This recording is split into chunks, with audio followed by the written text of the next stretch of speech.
I had a friend when I was 12 years old who was First Nations, and he brought me to my first powwow. Yeah. And that was kind of like my, it was a powwow in Edmonton at the Rexall Center. So you could just imagine, right? I was like, holy moly, you know, and when you see that TikTok video and they're all like, it was like all the Indians from all around. It was like that, man. It was like the craziest thing I ever seen, right? Yeah. And it kind of like sparked something in my heart, you know what I mean? And then it was years later, right? Like I moved here when I was 28. Yeah. Right? So you go from 12 and first time ever having, you know, anything to do with First Nations people. And then when you're 28 and I moved out here and I remember, you know, this is a little racist, but I remember saying to my mom, I was like, oh, this is where all the Native people live.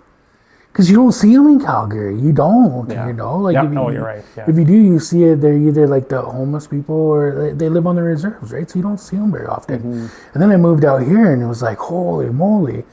And then I remember, because my sister is married to a Native man and I have my nieces and nephews are half-breeds. And I remember calling my grandmother and I was like, Grandma, will you do, you know, like a DNA test and like help me, you know, learn my Native background?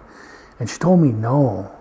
And I said to her, I was like, Grandma, you got to realize where I live, they're proud to be First Nations. Mm-hmm. Like I work for First Nations, my kids are First Nation. I would love to be able to prove it on another level that, you know, I am First Nations too. And she said, when I grew up, it wasn't something you were proud of. Mm. And she's like, I didn't learn that way. I didn't live that way. I'm white. And she hung up the phone on me. You know what I mean?